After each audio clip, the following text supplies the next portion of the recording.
इंसान को तैरते हुए तो आप सभी ने देखा होगा और सुना होगा, लेकिन आज हम आपको मुर्दे को तैरता हुआ दिखाएंगे।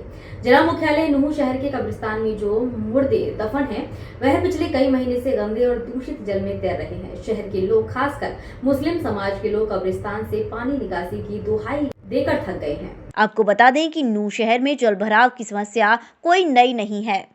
बरसात का पानी हो या सीवर का पानी हो, वार्ड नंबर 1 और वार्ड नंबर 13 में जाकर ठहरता है। इस जगह पर कब्रिस्तान है जिसमें सैकड़ों कब्रें हैं। खास बात यह है कि जलभराव की वजह से इस कब्रिस्तान में अब मुर्दों को दफनाया तक नहीं जा रहा है। पिछले काफी समय से ये समस्या लोगों की नींद उड़ा रही थी, लेकिन जब नवनियुक्त डीएमसी रणवीर सिंह घटना का जायजा लेने पहुंचे तो कांग्रेस तथा भाजपा समर्थक विधायकों में भी वहां नोकझोंक देखने को मिली। कुल मिलाकर अब नूह शहर के कब्रिस्तान में भरे हुए पानी को निकालने की दिशा में प्रशासनिक स्तर पर कार्यवाही होती हुई दिख रही है। अब देखना यह है कि डीएमसी के दौरे के बाद कई महीने से भरे इस गंदे पानी को कब्रिस्तान से कैसे और कब तक बाहर निकाला जाता है, और कब्रिस्तान में भविष्य में पानी ना भरे, इसके लिए जिला प्रशासन क्या स्थायी समाधान निकाल पाता है। जब डीएमसी रणवीर सिंह घटनास्थल का जायजा लेने पहुंचे, उनके साथ नगर परिषद अध्यक्ष संजय मनोचा और कई दलों से जुड़े हुए नगर पार्षद भी मौजूद रहे। कब्रिस्तान व शहर की ग्रांट को लेकर भी कांग्रेस तथा भाजपा के समर्थक पार्षदों में वहां पर कहासुनी तक की नौबत आ गई।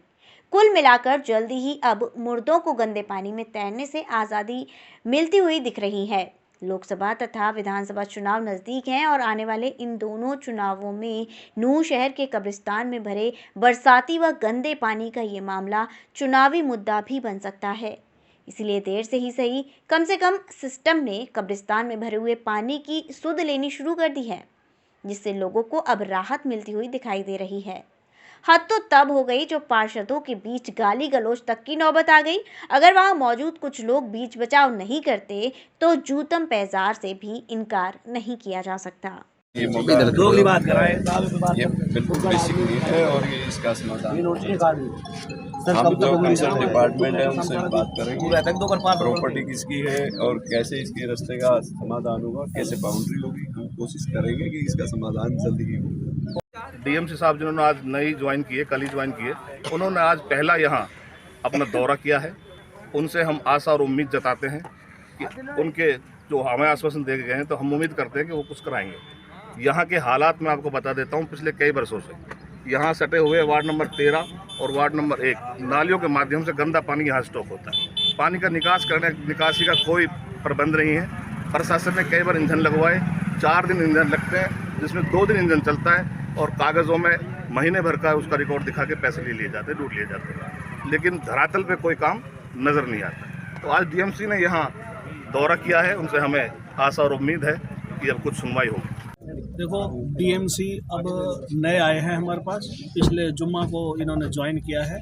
ये समस्या काफ़ी वर्षों से है और सीवरेज की वजह से ये सारे नाले टूट चुके हैं और सारा गंदा पानी और बरसात का पानी वार्ड नंबर 1 और वार्ड नंबर 13 ये सारा इकट्ठा होया पड़ा है, जलमग्न हो पड़ा है। लास्ट ईयर जो विधानसभा में आवाज़ उठी थी, उसको तुरंत प्रभाव से यहाँ मोटर लगवा के 5 दिन पानी में निकाल दिया गया था।